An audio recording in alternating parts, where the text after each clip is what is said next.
नमस्कार, यो हो टेलिभिजनको विशेष सन्दर्भमा स्वागत छ। म शारदा थापा। देश यति बेला निर्वाचनमा होमिसकेको छ। राजनीतिक दलका नेतृत्वहरू निर्वाचनमा कसरी जनमत आफ्नो पक्षमा पार्ने भनेर लागि परिसकिरहेका छन्।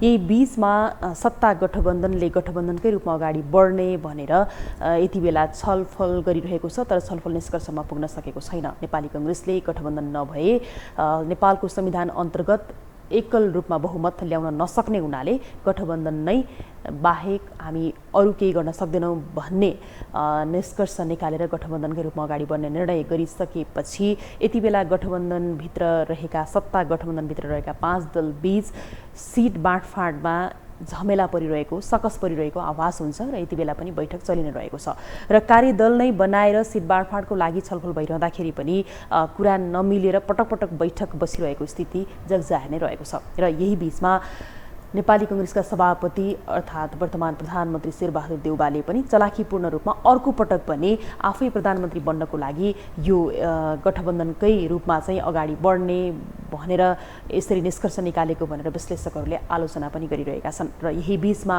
देशैभरको स्थानीय चुनावको नेतृत्व गर्दै र विशेष गरी देशैभरबाट नेपाली कांग्रेसमा आबद्ध थुप्रै युवाहरू उत्साहित रूपमा पनि रहेका छन् र यो गठबन्धन भइसकेपछि युवाहरू को जुन उत्साह जोश रहेको छ त्यसमा कतै कुठाराघात हुने त होइन भनेर विभिन्न खालको आकलन विश्लेषण बहस त भइ नै रहेको छ। र यही बीचमा अब कसरी अगाडि बढ्ने हो, युवाहरूको सहभागिता के हुन्छ नेपाली कांग्रेसमा र नेपाली कांग्रेसको चुनावमा युवाको सहभागितालाई कसरी स्थान दिइन्छ लगायतका कुराहरूले महत्त्वपूर्ण प्रश्नहरू सबैको लागि चाहिँ राखिसकेको अवस्था पनि रहेको छ। र यिनै समसामयिक विषयमा आज हामी कुराकानी गर्दैछौँ, जसको लागि आज हामीसँग हुनुहुन्छ रञ्जित कर्ण, जो नेपाली कांग्रेसका अहिलेको नेता हुनुहुन्छ, पूर्व सांसद हुनुहुन्छ र नेभी सङ्घका पूर्व अध्यक्ष। विद्यार्थी कालदेखि राजनीति गरेर उहाँले अहिले आफ्नो एउटा छुट्टै स्थान बनाउनु भएको छ। हामी आज उहाँसँग कुराकानी गर्दैछौँ।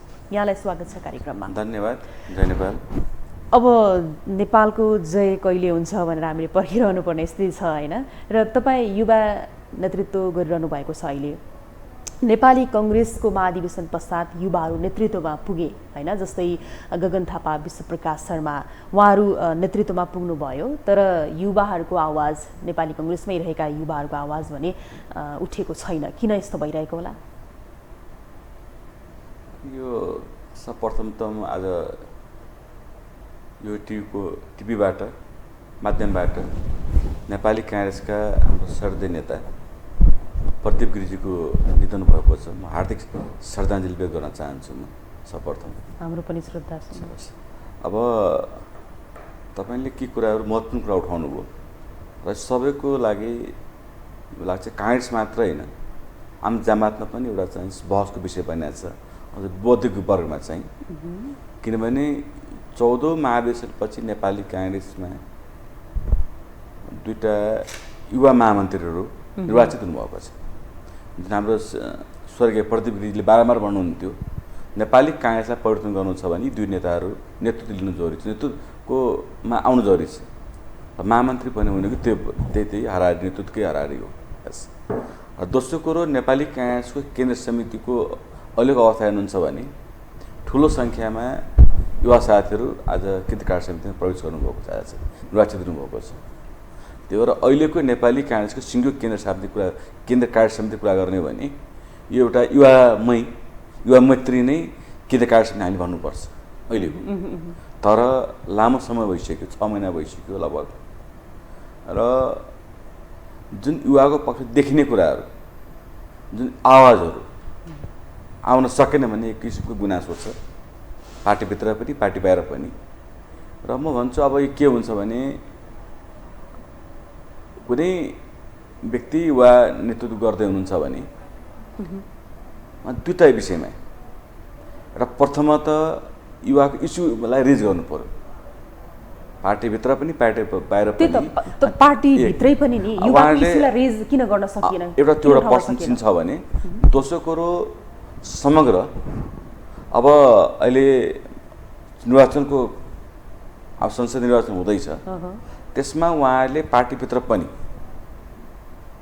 कति युवा साथीहरूलाई वा भर्खर अस्ति जुन निर्वाचन भयो र अब हुँदैछ, कति साथीहरूलाई टिकट दिनु सफल हुनुहुन्छ, उहाँको कार्यक्षमता त्यसमा देखिन्छ। अब चाहिँ युवा इस्युको एउटा रेज गर्न सक्नु पऱ्यो, एउटा त्यो वर्गलाई पार्टीको संसदीय र प्रादेशिक निर्वाचनमा टिकट दिलाउनुमा सफल उहाँले हुनुभयो भने बरु उहाँको युवा नेतृत्व उहाँको सफल देखिन्छ।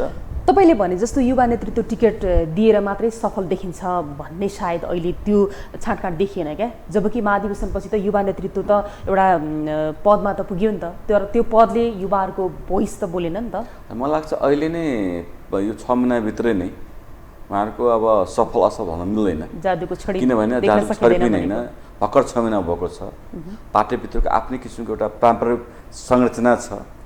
हामी इस्यु राम्रो भए तापनि हामी सबै नेतृत्व एक ठाउँमा आउन चाहँदैनौँ, एउटा गुटबन्दीको कारणले गर्दाखेरि पनि।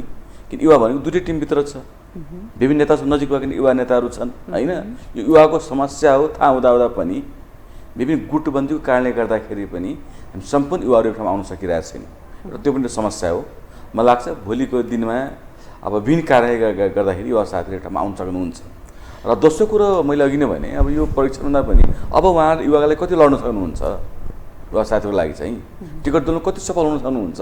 महामन्त्री त भइसक्नुभयो, केन्द्रीय समितिमा साथीहरू पुगिसक्नुभयो होइन, त्यहाँ पुगेर पनि उहाँले सक्नु भएन भने बल्ल उहाँहरू चाहिँ इस्युमा कति रेज गर्नुभयो, सङ्गठनभित्र युवालाई कति मैत्री बनाउन सक्नुभयो, बल्ल त्यो कुरा रिजल्ट आउँछ। अहिले नै उहाँहरू असफल सफल भन्न मिल्दैन। अब तपाईँले भने जस्तो टिकट कतिलाई दिलाउन सक्नुहुन्छ उहाँहरू भन्ने कुरा अहिलेको सन्दर्भमा आयो निर्वाचन नजिकैको कारणले गर्दाखेरि होइन। तर अब तपाईँले भने जस्तो गुटबन्दीको कारणले गर्दाखेरि यो समस्या देखा परेको हो, यसमा दुई मत देखिएन अब तपाईँले भनिसकेपछि। तर कतिपय नेताहरू के भन्नुहुन्छ, कङ्ग्रेसमा दुई मतै छैन, दुई गुटै छैन, अब लोकतान्त्रिक पार्टी हो, त्यहाँनिर आफ्नो विचारहरू स्वतन्त्र रूपमा राख्न पाइन्छ, त्यो कुराहरू भनेको आफ्नो अधिकारको कुरा भन्ने पनि गर्छन्। तपाईँ भन्नुहुन्छ गुटबन्दी नै छ, यो गुटबन्दीले नै नेपाली कङ्ग्रेसको राजनीतिलाई र युवाको भविष्यलाई कहाँ पुर्याउँछ? अनि गुटबन्दी छैन भन्न मिल्दैन, गुटबन्दीले नराम्रो हुन्छ भन्न पनि मिल्दैन।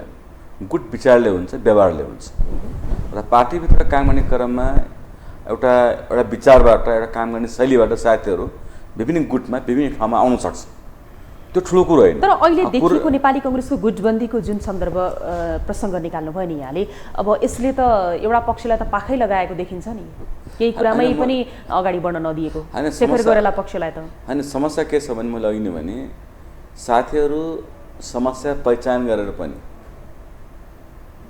यसको समाधानको उपाय भएर पनि सम्पूर्ण साथीहरू ठाउँ आउन सक्नु भएन भने त्यसमा यो गुटले पनि कता कता यो सङ्गठनलाई राम्रो गर्न सकिरहेको छैन कि भन्ने कुरा चाहिँ यो आभास हुनसक्छ, आभास पनि भइरहेको छ। अब गएको निर्वाचनको सन्दर्भलाई यदि हामीले फर्केर हेऱ्यौँ भने 165 सिटमा नै नेपाली कङ्ग्रेसले उम्मेदवार उठाउँदाखेरि त अब जस्तै नामै लिनु पर्दाखेरि धनराज गुरुङ जस्ता युवा नेता भनौँ न, अब युवा कसलाई भन्ने कुरा त अहिले फेरि आउँला, नेताहरूले त टिकट पाएनन् भने जस्तो अहिले त गठबन्धनको कुरा छ होइन। गठबन्धनमा त अब कति सिट दाबी गर्ने हो, यही सिटकै कुरामा बाँडफाँडमा कुरा नमिल्दाखेरि बैठक चलि नै रहेको छ, केही प्रगति जस्तो त्यही खासै देखेको पनि छैन। यो हिसाबले गर्दाखेरि गठबन्धन हुँदा तपाईँहरू जस्तो युवाहरूले टिकट पाउनु होला र आश छ तपाईँहरूलाई? होइन, पहिलो कुरा म टिकट दिनुभन्दा पहिले गठबन्धनकै विषयमा हाम्रो पार्टी नेतृत्वले नेपाली काङ्ग्रेसको केन्द्र कार्य समितिले स्पष्ट पार्न जरुरी थियो। हाम्रो असहमति के थियो भने हामी अलिक केन्द्र कार्य समिति हामी बाहिर छौँ, हाम्रो असहमति के थियो भने आज हाम्रो जुन गठबन्धन हुँदैछ, गठबन्धन भएका राजनीतिक दलहरू जो वामपन्थी दलहरू प्राय छन् यसमा चाहिँ, र नेपाली काङ्ग्रेसको सैद्धान्तिक विचार र कार्य गर्ने शैली मिल्दैन। आज हामी स्पष्ट हुनु पर्थ्यो, जस्तो के कारणले हामीले केपी ओलीको सरकार हुँदाखेरि उहाँसँग असहमति जनायौँ, त्यो सरकारको नेतृत्व व्यक्तित्व अर्को शक्ति हामीले बनायौँ होइन, के कारणले त हाम्रो त्यो बेला के थियो भने जुन केपी ओली चाहिँ एक किसिमले निरङ्कुश किसिमले विभिन्न शक्तिहरूलाई एउटा प्राइम मिनिस्टरको अन्डरमा नियन्त्रण गर्नुभयो, डेमोक्रेट प्राइम मिनिस्टर भएर पनि होइन, अलोकतान्त्रिक गतिविधि लाग्नुभयो र निर्णयहरू लाग्नुभयो। त्यो गरेको निर्णयहरू हामीले फेरि नेपाली काङ्ग्रेसको सरकारको नेतृत्व भइसकेपछि, अहिले गठबन्धनको नेतृत्व भइसकेपछि यी कुरालाई हामीले चिर्न सकेनौँ। हामीसँग के कुराहरू छ हो, र मलाई लाग्छ केपी ओलीको चरित्र हाम्रो गठबन्धनको चरित्रमा उस्तो भयो भने त खास फरक परेन। त्यही भएर हाम्रो पार्टी नेतृत्वसँग अहिले पनि आग्रह के छ भने हामी गठबन्धनमा जाने हो भने जे कारणले केपी ओलीसँगको सरकारको हाम्रो असहमतिहरू थियो अहिलेको सरकारले यी कुरा सुधार गर्नुपर्छ, के सुध्रिएको पनि छ, के सुधार गर्न निर्णय गर्न बाँकी छ, सुधारेर जानुपर्छ। दोस्रो कुरा चाहिँ त्यस्तै तपाईँको अब परराष्ट्र नीतिको सन्दर्भमा यो गठबन्धनको एउटै पोलिसी हुनुपर्छ। सकेसम्म सम्पूर्ण राजनीतिक दललाई यसमा राख्दा बेटर हुनसक्छ, मुलुक सबैको लागि हो होइन। एउटा सरकार हुँदाखेरि अर्को एउटा पोलिसी हुने, अर्को गभर्मेन्ट अर्को फरेन पोलिसी त्यो गर्नुहुन्न। सकेसम्म एउटै हामीले पोलिसी बनाउँदा बेटर हुन्छ। कमसेकम नभए तापनि गठबन्धनको सरकारको राजनीतिक दलको एउटै हुनुपर्छ, त्यो पनि आउन सकेको छैन। 2 तेस्रो कुरो के छ भने अब हामी पोलिटिक्सको लागि, देश विकासको लागि हामी किन राजनीति गर्दैछौँ भने म इन्जिनियर हो बाई पेसाले, म त आफ्नो काम त अझ राम्रो गर्न सक्थेँ होला नि त। हामी सबै कुरा छोडेर हामी पेसामा किन लाग्यो भने राम्रो समाजको लागि, मुलुकको विकासको लागि होइन र। अब कमसेकम यो हाम्रो 5 वर्षको सरकारले चाहिँ नेपाली काङ्ग्रेसको विकास र आर्थिक दृष्टिकोणले हामी के परिवर्तन गर्न सक्छौँ, यी कुरा स्पष्ट हुनु जरुरी छ। यी कुराहरूको अहिले आउन सकेको छैन होइन। त्यो गठबन्धनको किनभने हामी केपी ओलीसँग गठबन्धन किन नगर्ने, सरकारमा बहुमती पुर्याउनु छ भने, शासनै गर्नु छ भने होइन र। प्रचण्डभन्दा त अलिकति यो जुन उहाँको वामपन्थी विचार छ, नियर टु डेमोक्रेट त एमाले हुनसक्छ अहिलेको सन्दर्भमा छ, किनभने उनले बहुदलीय व्यवस्थाको लामो प्र्याक्टिस गरेर आइसक्नु भएको छ एमालेहरू चाहिँ होइन। तर हामीले त्योसँग पनि गर्न नसक्ने, सरकार सत्तै बनाउनु छ भने, अङ्कगणित हिसाबले सत्तामा मात्रै जानु छ भने नेपाली काङ्ग्रेस र एमालेको आज गठबन्धन गऱ्यो भने त पूर्ण बहुमत हुन्छ होइन। तर सत्ता तर त्यो हामी यी कुराहरू चाहिँ आज हामीले प्रचण्डसँग गठबन्धन किन नगर्ने, ओलीसँग गर्ने किन नगर्ने, अन्य दलसँग किन गर्न, यी कुराहरू हाम्रो पार्टीभित्र वा गठबन्धनभित्र समस्या भइरहेको छ। यी कुरा आउन सकेका छैन। तपाईँले भने जस्तो गठबन्धनमा जाने हो भने जुन प्रसङ्ग निकाल्नु भयो नि, यो त पार्टीको निर्णय भइसक्यो नि, यति बेला तपाईँहरूले विरोध किन गर्नु भएन? होइन हामीले विरोध गरेका थियौँ यी कुराहरूलाई, किनभने यो अल्टिमेट हामी चुनावमा जाँदैछ। हामी जनतालाई हामीले जस्टिफाई गर्नुपर्छ। हामी सबै पार्टी गठबन्धन गरे तापनि जनता न्युट्रल हो, जनता कुनै राजनीतिक दलसँग जोडिएको छैन। जनतालाई हामी चित्त बुझाउनुपर्छ। मत भनेको मनको मत हो होइन। कसैको मनको मत लिन त, कसैको विचारको मत लिन त हामीले त सबै कुरा स्पष्ट र क्लियर गरेर जानु पर्यो, हाम्रो एजेन्डा क्लियर हुनु पर्यो होइन। यी कुराहरू अहिले पनि टाइम छ गठबन्धन नै जाने हो भने यी कुरालाई क्लियर गर्न सक्यो भने बल्ल हामीले नेपाली जनतालाई सम्झाउन सक्नु पर्यो नि त। मैले ठिक छ पार्टीको अनुशासन कार्यमा चुप लागेर बस्न सकिन्छ होला, तर यसको निर्वाचनमा यसको असर हुनसक्छ नि त। यी कुराहरू अहिले टाइम पाइन्छ एक, र अनि त्यो बल्ल तपाईँले टिकटको कुरा हुन्छ। दोस्रो कुरा टिकटको कुराहरू, कसले टिकट पाउँछ, काङ्ग्रेसले कति पाउने हो, अन्धले कति पाउने हो। ल ठिक छ, मुलुकको लागि नेपाल यो गठबन्धनले राम्रो हुनसक्छ, ठुलो आर्थिक समृद्धि र विकासको रूपमा मुलुक अगाडि बढ्न सक्छ, गुड गभर्नेन्सको सन्दर्भमा ठुलो फड्को मार्न सक्छ भने हाम्रो काङ्ग्रेसको साथीले पनि के कुराहरू योगदान गर्नुपर्छ, के चाहिँ कन्ट्रिब्युसन गर्नुपर्छ। अब तपाईँले भने जस्तो नि केपी ओलीसँग अहिले गठबन्धन गर्न पनि नेपाली काङ्ग्रेसले सक्छ? तपाईँले हुन्छ भन्नुभयो नि, प्रचण्डभन्दा त केपी ओली ठिक भन्नुभयो नि। यो त छलफल हुनु पऱ्यो नि त। अब केपी ओलीको समयमा जे कार्य हामीले विरोध गरेका थियौँ, जस्तो सम्पत्ति सुधार्नुको कुराहरू पनि अब प्राइम मिनिस्टरको अन्डरमा आयो होइन। निरङ्कुशको व्यवस्थाको जुन प्रक्रिया हुन्छ एज पर लोकतान्त्रिक सरकार भन्ने होइन, तर चाहिँ काम चाहिँ सम्पूर्ण अधिकार चाहिँ आफूसँग राखिसकेपछि न्यायको अधिकार पनि अनि त्यसपछि पोलियो हाम्रो सुरक्षाको अधिकारहरू पनि सम्पूर्ण अधिकार सेन्ट्रलाइज गर्ने बित्तिकै त्यो निरङ्कुशतिर जान सक्छ। गएकै हो हामी, त्यसको विरुद्धमा हामीले एउटा वैकल्पिक शक्ति रूपमा चाहिँ हामी गठबन्धन गरे हो। तपाईँ क्लियर हुनुहुन्छ अहिलेको प्रधानमन्त्री शेरबहादुर देउवा र केपी ओलीमा केही पनि फरक छैन भनेर? होइन, के कुराहरू काङ्ग्रेसले सुधार गरेको छ, किनभने एउटा कुरा के छ, काङ्ग्रेसले चिटिङ गरेको छैन। जस्तो एउटा कुरो अब जस्तो एमसिसीकै सन्दर्भमा होइन, एमाले उठाएको प्रस्ताव त हो नि, काङ्ग्रेसको पालामा भएको पनि होइन। र एमाले उठाइसक्यो, प्रोसेस अगाडि बढाइसक्यो, बढाए तापनि होइन, तर जब काङ्ग्रेसको नेता आइसक्यो आफूले उहाँले विरोध गर्नुभयो होइन। त्यो भएर नेपाली काङ्ग्रेसले कुरामा चाहिँ हाम्रो पार्टी सभापति प्रधानमन्त्री शेरबहादुर देउवाजीको सुझबुझले उहाँले आफ्नो गठबन्धनभित्र पनि एकातिर सिग्नेचर गरेको, तर जनतालाई भरमा पार्नु खोज्ने यी कुरालाई उहाँको नेतृत्वले राम्रो काम गरेको देखिन्छ एक होइन। अहिले जुन हामी निर्वाचन स्थानीय निर्वाचन भयो वा संसद निर्वाचन हुँदैछ, अरू हाम्रो गठबन्धनको दलले पनि अरू वा बाहिरको राजनीतिक दलहरू पनि अलि चुनाव गरौँ न भन्ने एउटा खोज्दै हुनुहुन्थ्यो।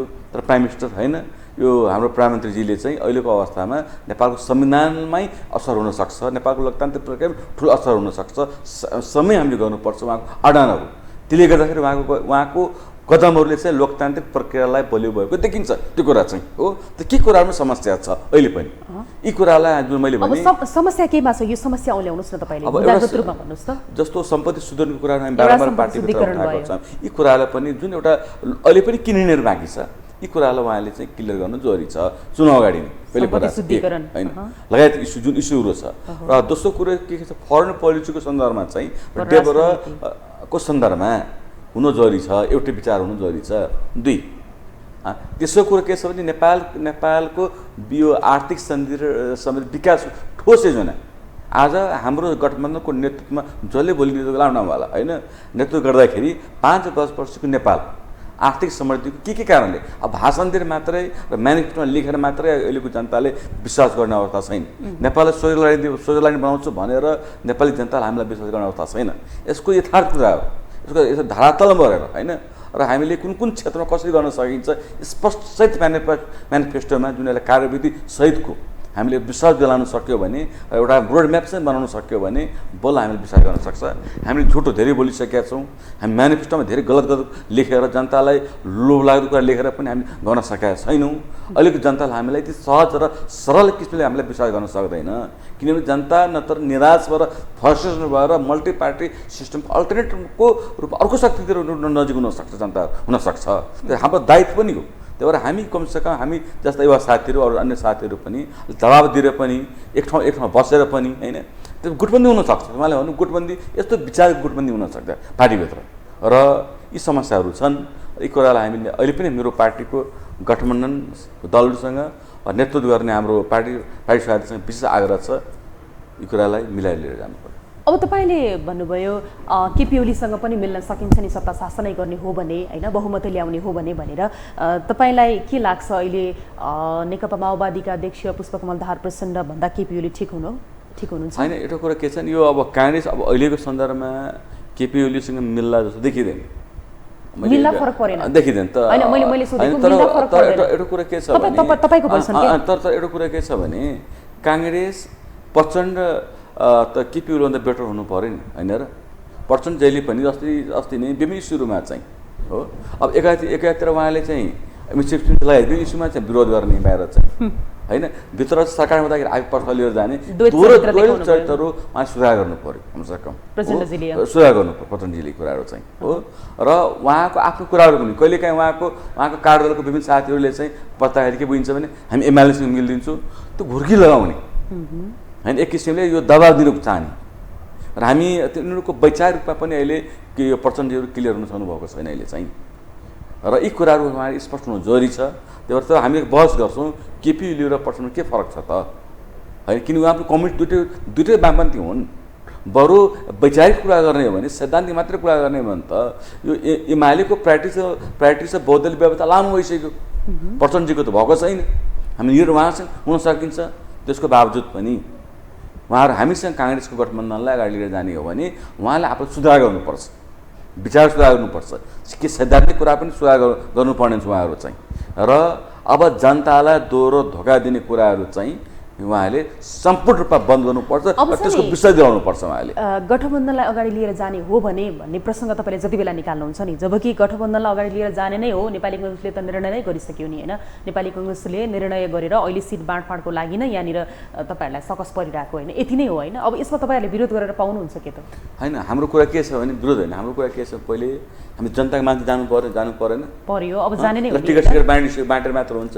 भोट जनताले हामीलाई दिनु पर्दैन हैन र जनतालाई भोट दिनु जनताले सम्झाउनु पर्यो बुझाउनु पर्यो बुझाउने कुरा त हामीले त यथार्थ कुरा लिएर जानु पर्यो धरातल जानु पर्यो नेपाली कांग्रेस चाहिँ हैन नेपाली कांग्रेसको नेतृत्वमा गठबन्धन हुने र हामी आफै स्पष्ट नभएपछि जनतालाई कन्भिन्स गर्ने म्यानिफेस्टो बनाउन नसकेपछि त कसरी जनताले हामीलाई भोट हाल्न सक्छ हाम्रो कुरा के छ भने अहिले पनि टाइम छ त्यो गठबन्धनको एउटा चाहिँ कार्यदलले काम गर्दैछ होला कसले कति सिट टिकट पाउँछ राम्रो छ त्यो गर्दैछ होला त्यो दोस्रो कुरा चरण हो यी कुराहरूलाई सैद्धान्तिक कुराहरूलाई पनि यी वैचारिक कुराहरूलाई पनि जुन भोलि हामी सरकारमा गइसकेपछि हाम्रो काम गर्ने शैलीलाई पनि काम गर्ने प्रतिबद्धतालाई पनि स्पष्ट लिएर आउनु जरुरी छ अहिलेसम्म आउन सकेको छैन भन्ने हाम्रो एउटा प्रश्न। अब शेखर कोइराला पक्षले नि तपाईहरुको पक्षले के जस्तो देउबा पक्षलाई यसरी घेराबन्दी गरेर मात्रै कांग्रेस बलियो हुन्छ त मलाई लाग्छ हाम्रो डाक्टर शेखर कोइराला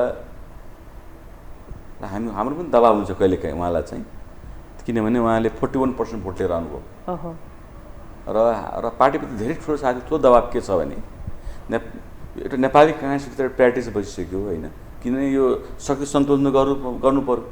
जसले जिते पनि नेपाली काङ्ग्रेसको शेखर कोइरालाको टिम 40% मत लिएर आएको छ, त्यो टिमले गुटले सहयोग गरेन भने त पार्टी त भोलि चुनावमा जित्न सक्दैन।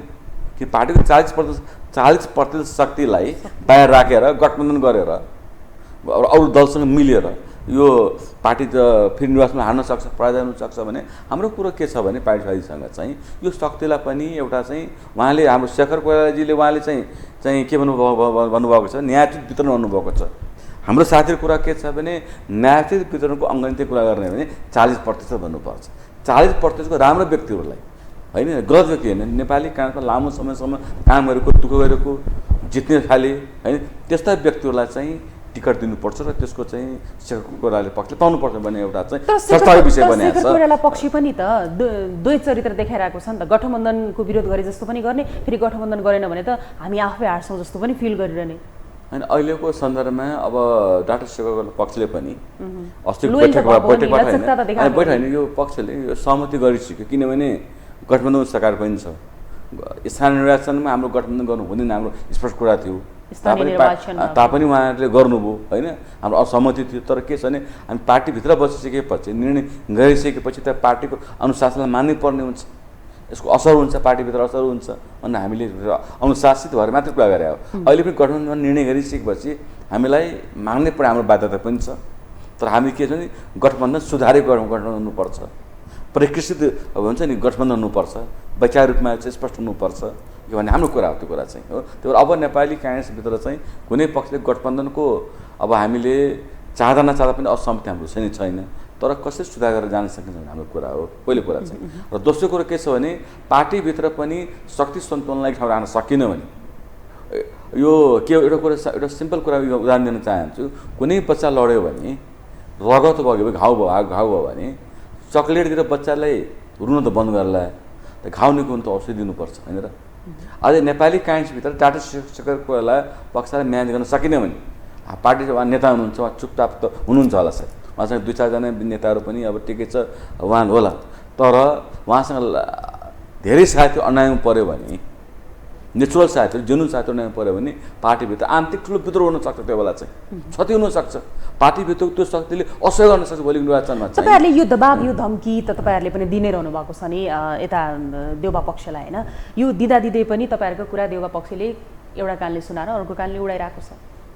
अनि एउटा कुरो के भन्छ, पार्टीभित्र आफ्नो लिडरसिपलाई डेलिगेसन दिनु, दबाब दिनु, भन्नु, अनि कुरा गर्नु स्वाभाविक कुरा हो। र पार्टी नीति उदार छ भने, पार्टी नीति डेमोक्रेट छ भने र पार्टी नीति सिरियस छ भने यी कुराहरू सम्बोधन गरिन्छ। कुराहरू जायज कुरालाई सम्बोधन गर्दाखेरि कुन जायज हो कुन नजायज हो, जायज कुरा हो, पार्टीको कुरा सही हो। यो दुःख पाएको साथीहरू हुनुहुन्छ, उहाँले सम्बोधन गर्नुपर्ने हुन्छ, सम्बोधन गर्दा पार्टीहरू झन् बलियो हुनसक्छ। आउने निर्वाचनमा नेपाली काङ्ग्रेस झन् ठुलो पार्टी बन्न सक्छ भने होइन, बन्न सक्छ, वा गठबन्धनले ठुलो हुनसक्छ भने त्यो कुरा किन सम्बोधन नगर्ने। भोलि समय बितिसकेपछि, निर्वाचनको परिणाम आइसकेपछि, त्यो ठुलो पार्टीभित्र ठुलो किसिम विद्रोह भइसकेपछि त्यसलाई हामीले म्यानेज गर्न समय गर्न सकेन भने त हामी के गर्न सक्दैन त्यो बेला चाहिँ। त्यो अहिले हामी जिम्मेवार हुनु जरुरी छ अहिले चाहिँ होइन र। पछि होइन हामीले हजुरलाई भनेका थियौँ, पार्टी भने दबाब दिएका थियौँ, सही कुरा भनेका थियौँ, सुनिदिनु भएन भन्दा अहिले हामी भनिरहेको छौँ कुराहरू। डाक्टर शेखर कोइराला पक्षले गठबन्धन नगरिकन नेपाली काङ्ग्रेसले बहुमत ल्याउन सक्ने त्यस्तो ग्यारेन्टी दिन सक्छ त? सक्छ। अनि किन चुपचाप त त्यसो? सक्छ।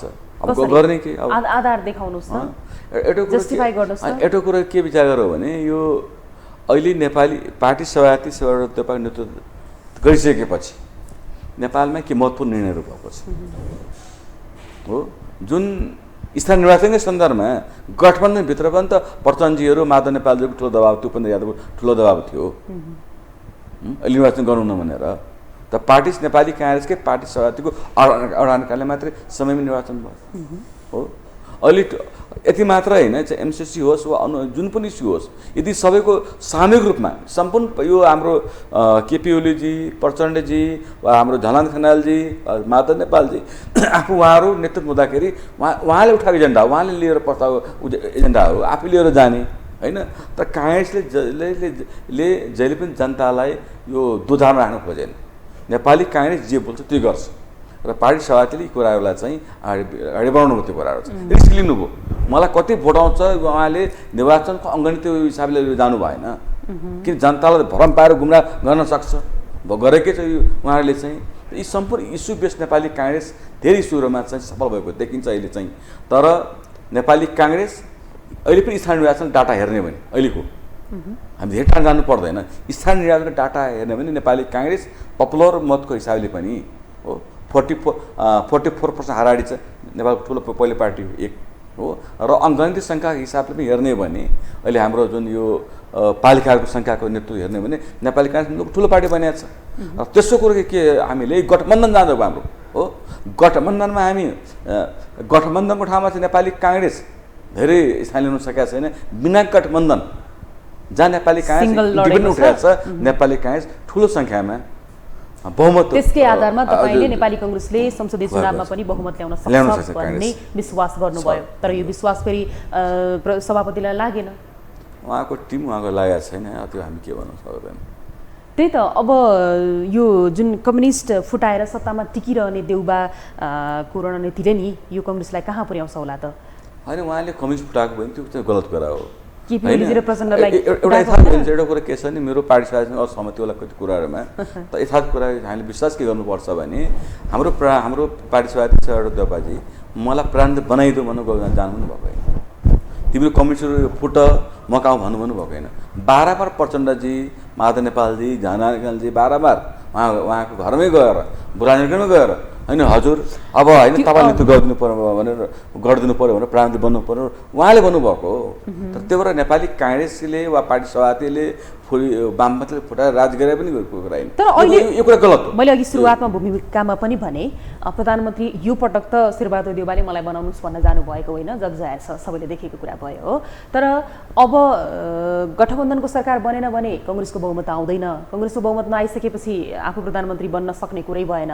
गठबन्धनको सरकार बन्यो भने बहुमत आउँछ, त्यो हिसाबले गर्दाखेरि म फेरि पनि प्रधानमन्त्री बन्न सक्छु ज्योतिषले भने जस्तै भनेर प्रधानमन्त्री बन्नकै लागि सभापति शेरबहादुर देउवाले यो गठबन्धनलाई नछोडेको हो भनेर आलोचना भइरहेको छ, यसलाई के भन्नुहुन्छ हो? होइन, एउटा कुरा के छ भने निर्वाचन भइसकेपछि बहुमत जहिले पनि ल्याउनु खोज्छ, पहिलो कुरा चाहिँ हो। यो यसलाई हामीले स्वाभाविक कुरा मान्नुपर्छ। र मैले अघि नै भने ठिक छ गठबन्धन गर्ने भने के कुराहरू, के को लागि गठबन्धन, के को लागि सत्ता, सरकार किन जाने हामी त होइन? सत्तामा गएर एज प्राइम मिनिस्टर भएर मात्रै बस्ने हो कि जाहिर खाना मात्रै जाने हो कि? अनि हामीले नेपाली काङ्ग्रेस जस्तो पार्टीहरू जसले लोकतन्त्रको लागि लामो समय लड्दै आएको पार्टी हो, ठुलो योगदान दिएको पार्टी हो होइन। गठबन्धन गर्नु हुँदैन भन्ने हो अहिले। अब निर्णय भइसकेको छ, गठबन्धन मिटिङ बसिरहेछ, मिटिङ बसिरहेछ दुई होइन। अब हामीले गठबन्धन हुनु हुँदैन भनेर पनि बेकार कुरा हो। तर एउटा कुरा नि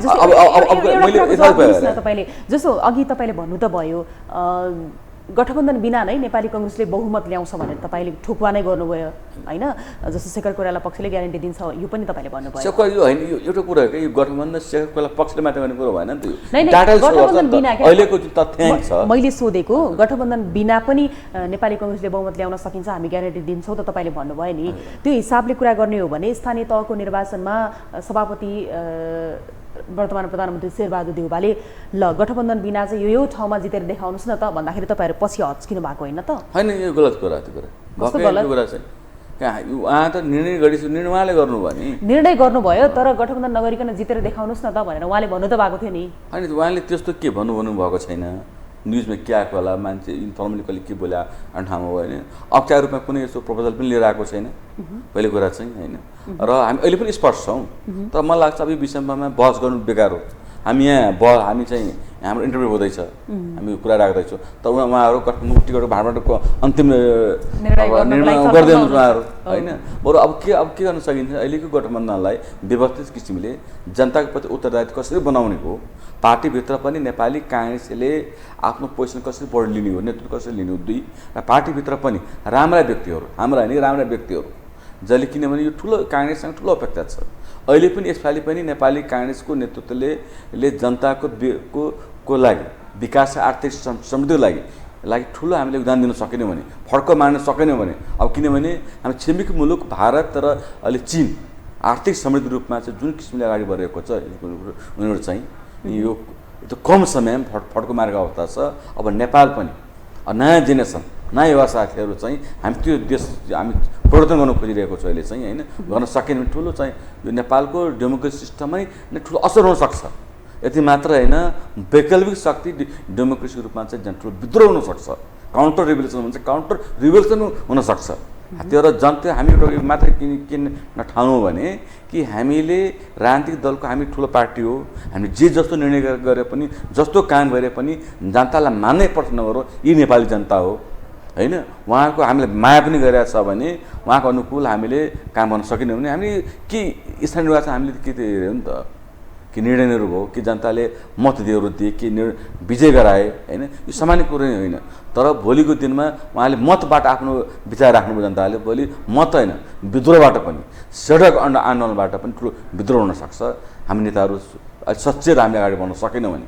त्यही भएर मेरो एउटै इच्छा के छ भने हाम्रो चाहिँ कमसेकम नेपाली काङ्ग्रेसको नेतृत्व अरू गठबन्धनको दलले पनि गलत व्यक्तिले नाम प्रस्ताव लिएर जानु भएन, राम्रा व्यक्तिहरू, समाजले स्वीकार गरेको व्यक्तिलाई गठबन्धनमा त टिकट दिनुपर्छ। हाम्रो कुरा त्यो कुरा छ।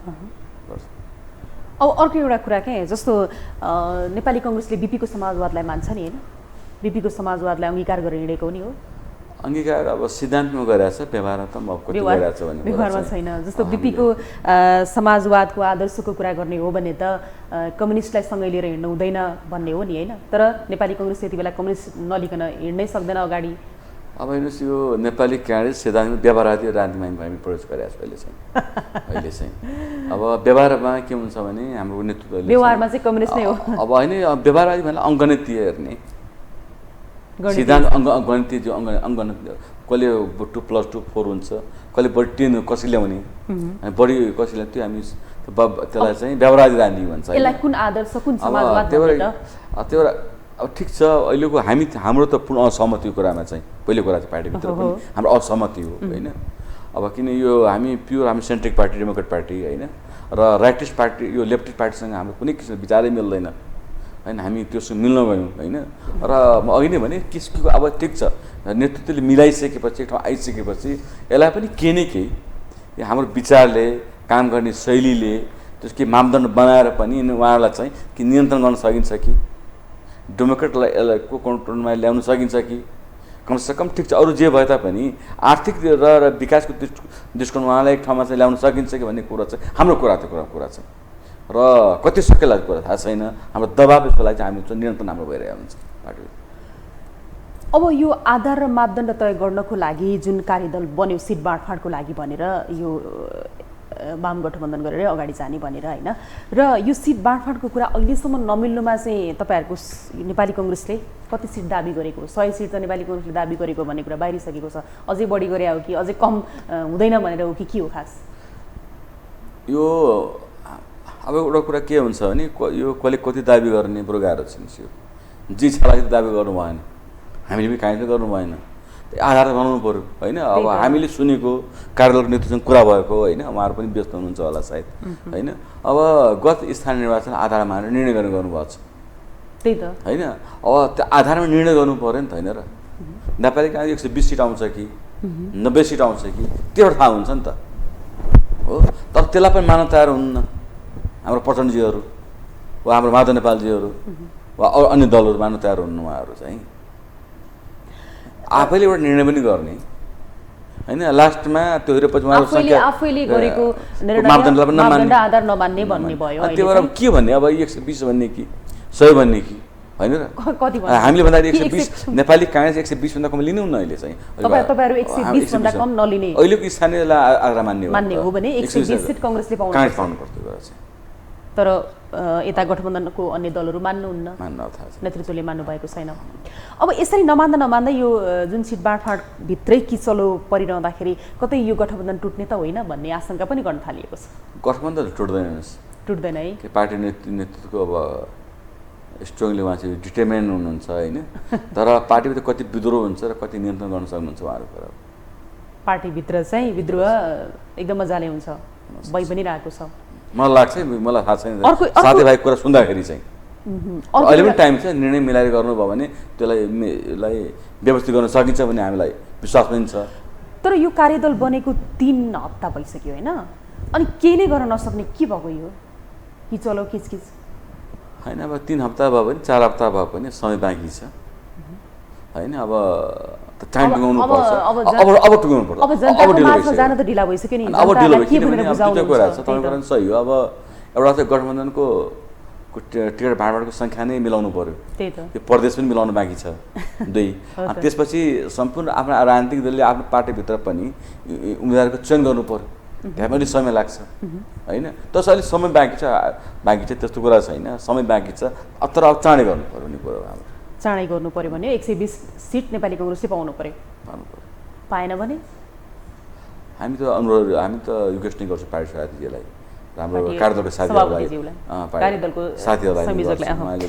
अब गठबन्धन भनेको सबैलाई समेटेर अगाडि बढ्ने गठबन्धन हो यो, सबै पार्टीलाई मिलाएर लैजाने, भागभण्डा मिलाएर खाने होइन गठबन्धन भनिएको छ। तर आफ्नै पार्टीभित्रको किचलो चाहिँ नेपाली कांग्रेसले मिलाउन सकेन क्या। आफ्नै घर नबनाउने ले कसरी देश बनाउने के, विश्वास कसरी गर्ने नेपाली कांग्रेसलाई?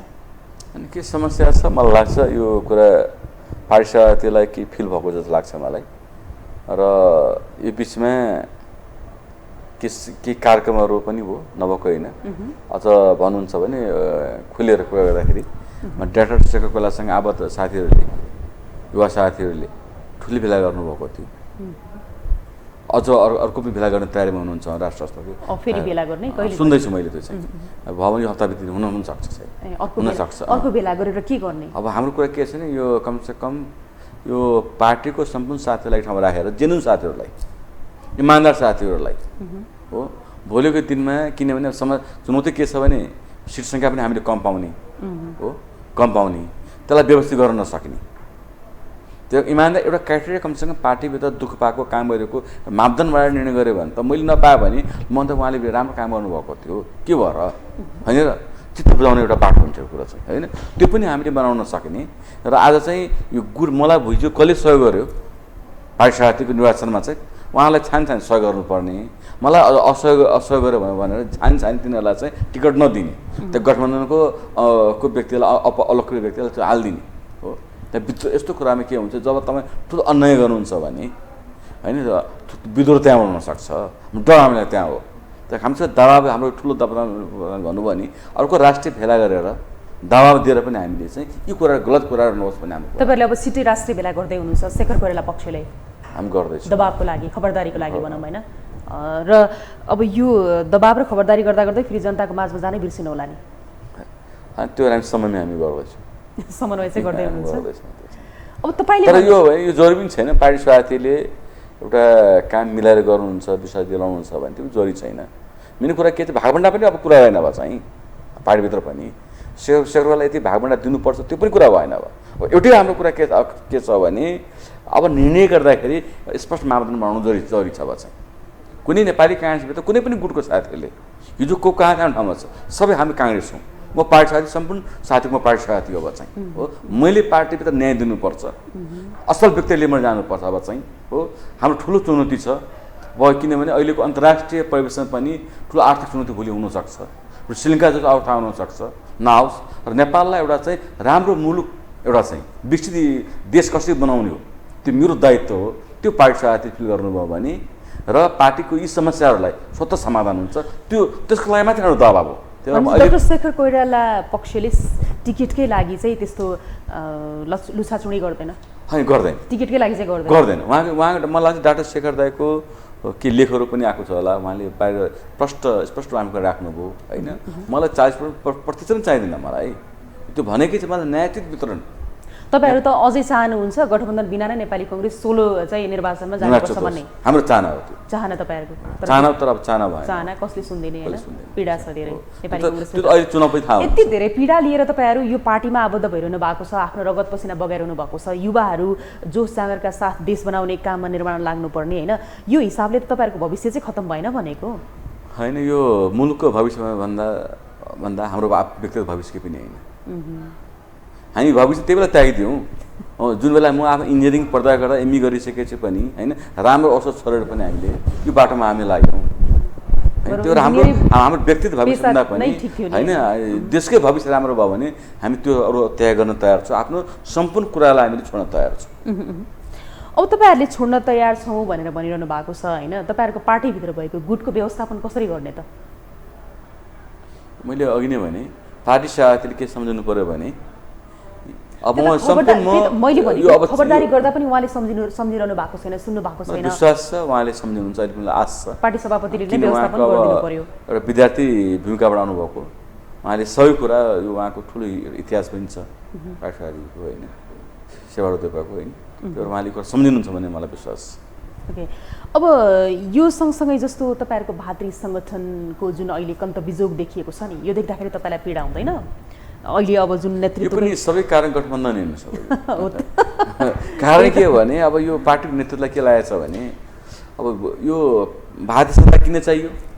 वैचारिक रूपमा नेपाली कांग्रेस हामी क्लियर छैन अब चाहिँ, किन अब हाम्रो गठबन्धन सरकारमा गइसकेपछि त नेपाली कांग्रेसको जुन विपिको समाजवाद छ त्यो मात्र लागु नहुने भयो चाहिँ हो। एक वैचारिक रूपमा हामी ब्याक भइसक्यौँ पार्टी एक। दोस्रो कुरो संगठन किन चाहियो त? विचारलाई पनि कार्यान्वयन गर्नुपर्ने कि हामी विचार रूपमा हामी क्लियर छैनौँ एक। र दोस्रो कुरो अब निर्वाचन चुनाव जिताउनुभन्दा भारतीय जनता चाहियो भने किन चाहियो? हामी गठबन्धन हुँदैछ अब मिल्ने बित्तिकै प्रधानमन्त्रीसँग वा अरू पार्टीसँग मिल्ने बित्तिकै हाम्रो भोट सङ्ख्या बढ्छ हुने बित्तिकै त्यो के किन नेविसँग चाहियो, किन तरुण दल, किन महिलासँग अरू भाषासँग किन चाहियो? कुनै पनि सङ्गठनको विचारलाई छोडिदिनु भयो भने हो अब सबै निर्णय त्यही फुत्लो हुन्छ। जब हामीले एउटा चाहिँ फाइदा लागि मात्रै हो, जब एउटा चाहिँ व्यापारिक सोचबाट हामीले अङ्गनित सोचबाट अगाडि बढ्यो भने त्यो समस्या हो। म त्यो गठबन्धन एउटा समस्या पनि हो। भनेपछि गठबन्धनकै कारणले भातृ संगठनको यो पीडा आवश्यकता उहाँलाई फेरि भएको छैन। कसलाई राम्रो पार्टी नेतृत्वलाई फेरि भएको छैन।